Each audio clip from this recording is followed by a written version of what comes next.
Who is one person you miss till date? நான் இவ்வளோ achieve பண்ணியிருக்கேன், பட் இந்த பர்சனை நான் என் லைஃப்பில் மிஸ் பண்ணுறேன்னு இருக்கா அப்படி? It's definitely my father. ஏன்னா சின்ன வயசுலேருந்தே அப்பாவுக்கு ரொம்ப ஆசை வந்து இவ்வளோ ஒரு பெரிய சிங்கராக பார்க்கணும் அப்படின்னு. என்னை விட எங்கள் அப்பாவுக்கு தான் ஆசை ரொம்ப ஜாஸ்தியாக இருந்தது. அது ஏன்னா எங்கே காம்படிஷனாக இருந்தாலும் என்னை கூட்டிகிட்டு போவார், என்னை என்கரேஜ் ரொம்ப பண்ணுவார். அம்மா பண்ணலன்னு இல்லை, அம்மாவும் தான்.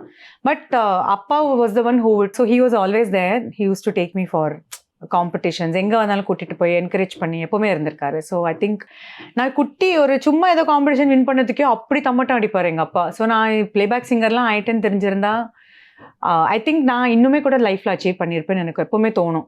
என்னால் இவ்வளோதான் என்னால் முடிஞ்சது. இப்போது நான் ஒரு தனியாக ஒரு இன்னும் எந்த பேக்கப்பும் எதுவுமே இல்லாமல், ஒரு பிரதர்லி ஃபிகர் கூட என்னோடய லைஃப்பில் இல்லாமல், என்னோடய ஃபேமிலி, என்னோடய சிஸ்டர், என்னோட பிரதர் இன் லா, அவங்க 2 பேருமே ரொம்ப இம்பார்ட்டன்ட் ரோல் ப்ளே பண்ணியிருக்காங்க. எங்கள் அப்பா போன உடனே அந்த காம்படிஷன்ஸ் கூட்டின்னு போகிறதெல்லாம் வந்து என்னோட brother in law and my sister.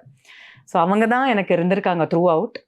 But எங்கள் அப்பா இந்த வரைக்கும் இருந்திருந்தாங்கன்னா நான் இன்னுமே நிறையா பாட்டு பாடி இன்னுமே நிறையா லைஃப்பில் அச்சீவ் பண்ணியிருப்பேங்கிற ஒரு தாட் எனக்கு எப்போவுமே இருந்திருக்கு.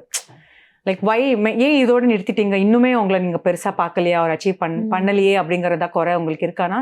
கண்டிப்பாக எங்கள் அப்பா இருந்திருந்தா அது நடந்திருக்குங்கிறது எனக்கு உறுதியாக தெரியும். So I really miss him.